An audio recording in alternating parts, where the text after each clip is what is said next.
I'm going to talk about in this video some of the things that I'm doing to improve my emotional intelligence, to get in touch with my emotions. I've had comments like, oh, well, you're doing very well, or blah, blah, blah, blah, blah, which is, I'd like to say lovely. I was going to say lovely, but it's not lovely. It's kind of annoying, actually, and I do correct them now. I'm not doing very well. I am doing is what I am. Just getting through it, okay? Emotional intelligence. Enrich your own enclosure. Find your way home. I was fed my emotions, make yours out of mine, and I swallowed them up, hardly taking the time to question and ponder, explore and explain. Then life threw me a curveball, and I swallowed again. Rebellion took me from one seat to another, and this time I was fed not by father or mother, but society eager to squash, squeeze and mould. Well, you ate this before, you must like it, I'm told. Surrender or fight was my next port of call, or just douse it in sauce. That will soften the fall into chaos and spinning, moving fast, drowning out. But somewhere inside I heard myself shout out. And that shout in the darkness was where I found hope. My emotional landscape lay within my scope. I grabbed a hoe and a shovel, the shears and a bin. There were weeds growing there that should have never got in. Some parts concreted over, some wild jungle quagmire. I took it all on, knew my muscles would tire, that my back it would break from the stretch, strain and toil, my neurons burn out and my tendons recoil. How long would this last? How much work lay ahead? There's no rest for the wicked, couldn't sleep, filled with dread. Didn't know what I felt, who I was, why I'm here. Knew nobody could save me, that much soon became clear. Time was measured in tea breaks, sunsets and she'll rise. Her wrinkles grew deeper, silver streaks caught her eyes. No duress and no deadline, no rules but her own. She enriched her enclosure and she found her way home. Hello, my name's Amanda Foxon-Hill and this is Suddenly Autistic. It's my video diary of my thoughts and my feelings and the way that I'm processing the journey of getting to know myself as being somebody who was diagnosed as autistic later on in life. That's at the age of 46. My diagnostic process took over a year, I think, or at least about a year, and that's for the autism part. The ADHD diagnosis that I also have came before that, as it often does with people. I think on that, I think it's still easier at this time for us. I mean, I just speak for myself because I don't know what it's like for other people, but for me, I recognised some ADHD traits in myself a lot earlier, and found that a bit easier to relate to than I did of autism, being 46 at the time. The history of autism and you know what that means, what that looks like, was still very much to me male stereotypical, remembering number plates, liking trains, all of that kind of thing, because that was the dominant narrative throughout my life, and I didn't relate to that. Although, having said that, ironically enough, I am quite stereotypically autistic, which more towards the sort of male presentation, I would say. I work in science. I like, I do have that kind of brain and emotional landscape, but and as such, when I did get my autism diagnosis, very few people were surprised. In fact, very few people were surprised, and that's what I want to talk about today. I really want to talk about how I'm getting in touch with my emotions that were always there. They were always there. So it's not like all of a sudden I've defrosted, I've come out of the cold, the ice queen, and I can feel. It's not like that. I have been displaying emotions. I have felt emotions all my life, but I have rarely understood them. And I would quite happily describe my experience of the world as being very easy. It's fairly easy for me to detach emotion from a situation, to go into computer mode. That is my norm. So becoming analytical, detaching, evaluating a situation. So yes, there's an emotional response that is beyond my control, as it is for anyone.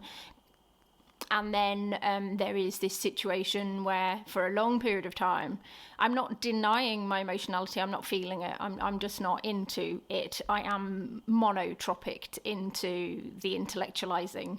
That is my norm. That is something. And I as I've been going through this emotional landscape and emotional intelligence building, I can see where being autistic, I mean, it's hard to, I can't separate myself from being autistic. I can separate myself from being traumatized.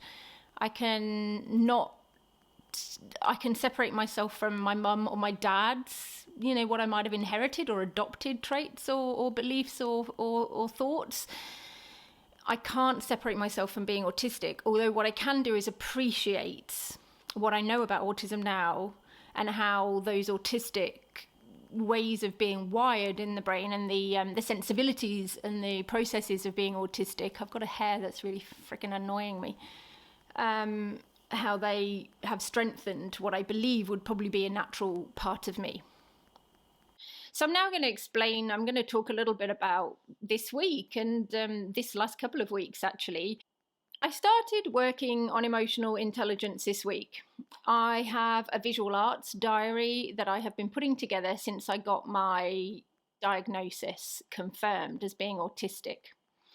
I am a scientist and a researcher, but one of the things that came up in my diagnostic process, which also the process of getting my diagnosis was also to go through a lot of mental health stuff, and along with autism and ADHD, which I already knew, there was the general anxiety disorder, which is a mental illness. So I had to accept, or I was learning to accept, that I had a mental illness, which is something that I didn't know I had, which feels kind of weird and destabilizing. But it's true. It was true then, and I feel it's still true now. I still feel mentally ill sometimes, and I felt mentally ill this week. So there was that, and there was also the complex PTSD, which again is a mental illness. So this week I have been feeling mentally ill. I was explaining to my husband that sometimes in the past, when I have felt mentally ill, I have felt ill. Like really kind of heaviness and a fog and a lack of clarity, lack of energy, a depression, I guess you'd call it. Although I find it hard to use the word depression and understand it for me, because I don't think there's ever been a point in my life where I felt my life is not worth living, or even in the dark times when I have gone, oh my God, I can't take this anymore. It's because it's too hard and I'd like to, but it's just really difficult to hold on. It's that kind of thing. But no, I didn't feel like that. So I have had that happen before with mental illness and mental illness dips. But this time it felt like more of a mental shift. So I was explaining to my husband that I feel mentally ill this week and it's positive, which sounds like an oxymoron, which is why I wanted to bring it up. I feel like the work that I've been doing over the last week on, and a bit more, on emotional intelligence, thoughts and feelings, and especially somatic experiencing, what's going on in my body, has shifted something and is developing new neurons and connections in my brain. That may not be what's happening. I may just be tired, whatever. I am tired. I am extremely tired. This work has been extremely tiring. I'm talking about emotional intelligence because now I have the feelings, I have the thoughts, the feelings being the emotions, what my body is feeling like. I have the cognitive capacity and literacy, I suppose, or skill set to communicate that. Not always in real time, and that's where autism comes in. There is a vulnerability there that I can be. Let me give you a simple example. Sitting, like even now. I am sitting now in a position that's not comfortable for me. I've realized this because I've just scanned my world for an example that I can give you. And I found one in my body and my leg is getting numb. It's not unusual for me to sit in a position that's not comfortable and that's making my leg numb, to the point that my leg literally goes completely numb, pins and needles, or even my back then takes quite a while to get, because I have a back injury. I do struggle with that. That is part of being autistic, and that is a big part of my autism. It's not having sensory, like having a delayed processing, not being in sync, etc., and all the rest of it. But the fact that I could articulate to my husband that I was feeling mentally ill was a great one, because that's how I was feeling in those moments. That is a mentalization of a physical sense. But then I could explain, look, I just feel a bit weird in my body, you know, like my heart's racing. I'm getting a lot of heart palpitations. That's anxiety. Potentially, I'm feeling very tired. I'm feeling like not really eating. Although then when I do eat, I'm eating a lot of junk, really, lollies, because my brain is working hard. So this isn't excusing the thank you lollies for keeping me alive, thousands of bags of those that I've been mainlining. So I've had a week of this, you know, weird sort of feeling of shifting and just and tension. I've been getting quite a bit of tension. Something shifting in me, and it's emotional intelligence. What I've done this week, which is kind of like well, how did you work on that and what can I learn?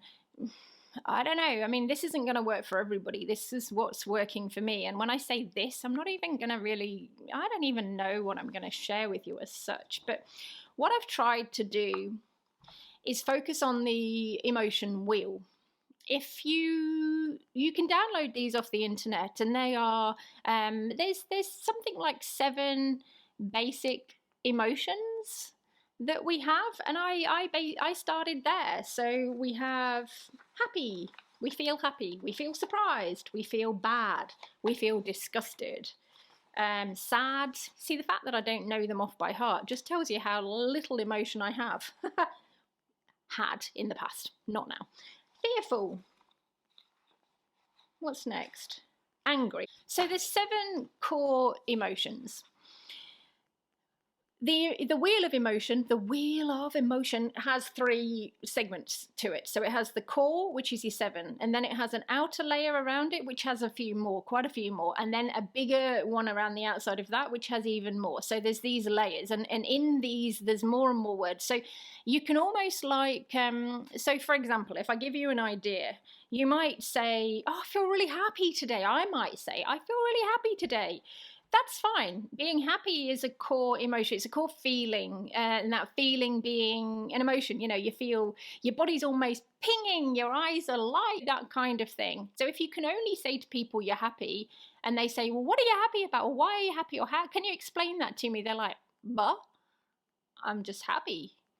That's the basic. And then we go to, I'm happy today because I'm feeling quite playful. Playful is another option. There's also joyful, interested, curious, proud, powerful, trusting, like all of these things. Learning that, oh, I feel happy today. I've got this feeling coming over me. I'm happy. I'm happy because I'm feeling playful. Therefore, I want to play. I feel, you know, like that sort of, ooh, let's go and explore something and do something. Then we can go out another layer, and there might be, okay, well, I'm feeling playful in a cheeky way, so I want to play some tricks and jokes and make people laugh and find things funny. I'm going to giggle at that kind of thing. And then the last thing, there's another one where you get into some other things, and it might be, there's loving on there. So I might be feeling happy. I'm feeling happy because I'm actually in a playful mood. My playfulness is going to come out in a bit cheeky, so I'm going to be inclined to be a bit entertaining and funny, or to sort of push the envelope a little bit. I'm going to do that in a way that's loving, so I'm going to do it in a way that makes the people around me, or helps the people around me, to know that I'm feeling loving towards myself and I'm feeling loving towards them. So at the ripe old age of 48, nearly 49 now, I'm getting on, this is what I'm learning now. This is honestly what I'm learning now. I don't know how unusual this is. I have no shame about this. I'm very lucky that way. I feel that I don't have a heightened sense of shame or embarrassment about not knowing this stuff. I accept myself as having a low emotional intelligence, say, compared to somebody with my intellectual capacity, or, you know, computerized brain system, which is quite a good model I've got. This is going super fast and blah, blah, blah, blah, blah, blah. And then the feely parts of it, they're just not functioning. and that's difficult. But what I'm doing, and I think one of the reasons why I'm feeling a bit mentally ill this week, is because my brain, and I know I always try and preface this because people say, well, you think, I use the term my brain and point to this bit here because this is what's doing the most work in my consciousness, in my understanding, knowing full well that there's intelligence, communication, messaging happening in every cell of my being, and almost even beyond that, in terms of the pro-social, the pheromones and smells and heat and cold and space I take up. I know that. And I continue to use these words because this is how I'm comfortable at the moment making my point. Maybe I'll become more somatosensory in my language as I grow even more, but for now, this is where I am. So I am aware what I'm doing is very consciously and very intellectually looking at the emotion wheel, looking at each segment of that wheel, picking out the words for emotions that I understand. Where I don't understand them, I'm researching them. Honestly, this is what I'm doing, guys. I don't know what some of these emotions are, what they feel like, how it's different to this. And examples of that. Oh, I should have pre-organized this, shouldn't I?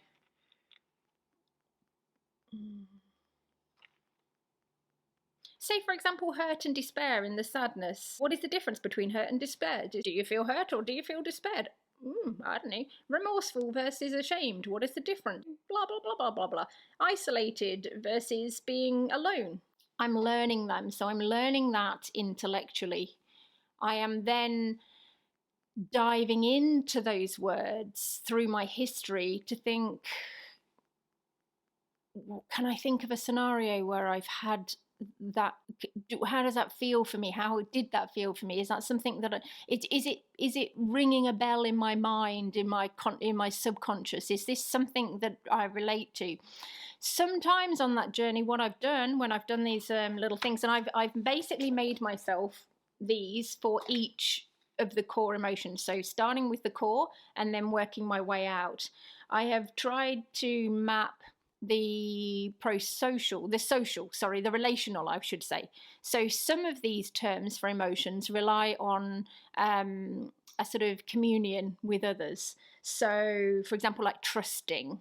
While there is a level of trusting within yourself, which is absolutely core before you can trust anyone else, there's I have put a word like trusting or an emotion like trusting as a social, relational thing because that is where we're sitting now. That is where I'm sitting now. So trusting is about how comfortable I feel with that in relation to others now, because I have actually am quite happy with how much I can trust myself to be true to myself, i.e. the self that I know at this time on this day. Not saying that is the true self, because I imagine I'll still keep unraveling,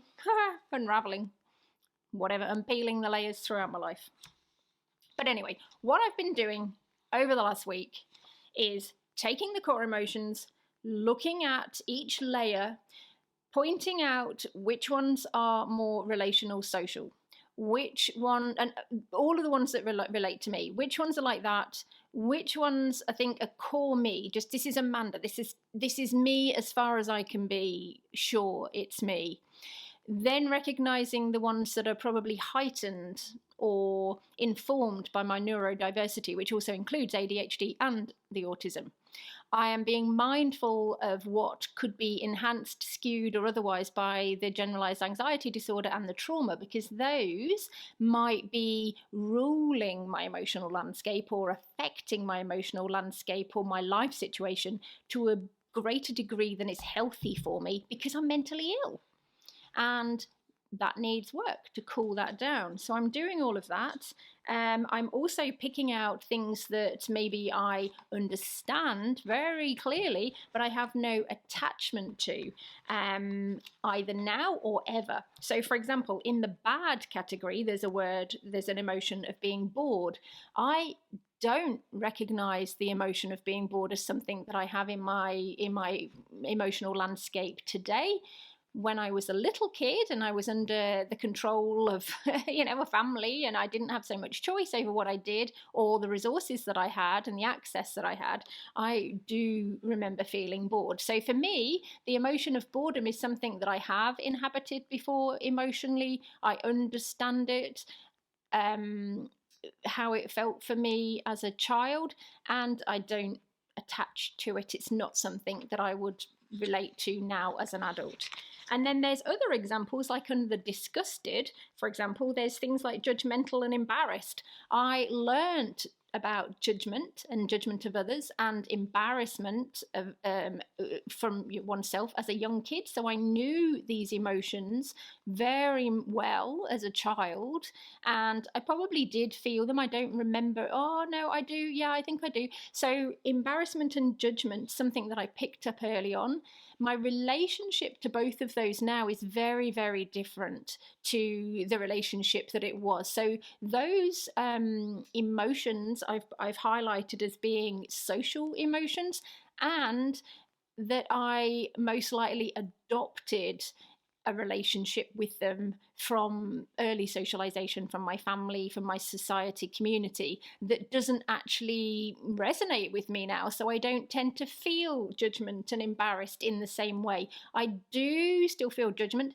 Mostly I've recognized that it's me judging me as opposed to what from other people, but embarrassment, less so. And then also on that, we've got the same similar sort of negative ones: inferiority, ashamed, and embarrassed. Again, ashamed and embarrassed, not so much things that resonate with me now, but definitely emotions that I do understand as and probably experienced as a child, and quickly shifted my relationship with. So because I saw those emotions played out a lot in my childhood and felt a disconnect for me. So it wasn't they weren't my emotional landscape. They weren't key features in my emotional landscape, but I could see they were key in others.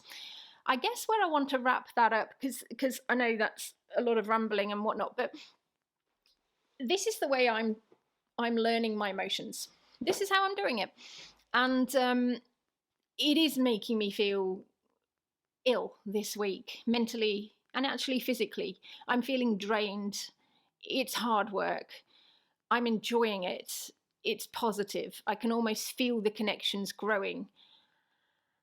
And it's scary and confusing. And it's anxiety provoking, because it's, once one thing in the brain changes, the brain can rewire itself. I mean, it's a processing, trims connections we don't use and makes strengthening whatever. This is what we do, and from that our whole experience changes. So I'm rewiring at the moment is what I'm doing. My mental house is under renovation, and it's undergoing a pretty big, it's like ripping out the kitchen right now, I reckon, or the bathroom, or both at the same time. Terrible. And then getting all your photo albums out and trying, it's like that. It's a bit hard work. We'll get through it. I want to understand emotions better so that I can protect myself, connect with others in a more authentic way for me. Fly now. Although I say that a little bit more stiltedly, because I don't feel devoid of connection. I feel I have some great relationships. I also understand that there's some repair processes that's needed, some maturity that's needed from me, and there's some extra input that I think I have in me to give if I only had the tools, which is what I'm trying to build now. As opposed to oh, I haven't got any friends or close connections, and if I get emotional intelligent, I'm going to make them. No, I don't feel like that at all. It's really about going deeper into what I've got than building other connections with it. I feel deeply empathetically connected to other people, but that's because I don't have boundaries or didn't have good emotional boundaries and sense of self. So actually what was happening and what tends to happen and has happened in the past is that the emotionality of a situation of other people, it's like that I'm totally permeable. I would absorb all of that. I guess sometimes people might call that an empath. I'm not an empath. I don't relate to that really at all. I am literally a sponge, and that might play complete opposites to what I said earlier about being emotionally detached. Absolutely. I have been emotionally detached to my emotions, and at the same time completely flooded by the emotional landscapes of other people's, because I didn't know any other way. That's not to say that then that it actually did. How that would manifest for me is being overwhelmed and not being able to concentrate or do anything and being absolutely stuck. That's what I want to get rid of, and that's where I say protect myself, strengthen, protect myself, understand my boundaries. Boundaries is another thing, and I'm going to talk about that in another video. But hopefully that hasn't been too around the houses, too fluffy and nondescript. But yeah, I've been working on emotional intelligence this week. I am suddenly autistic. It is weird. I do love it. It's definitely me. It is disabling and a privilege. I say a privilege because I'm separate from the majority of other people in a way that creates barriers and space. And it's the space that I'm leaning into. And I think that's amazing. See you later.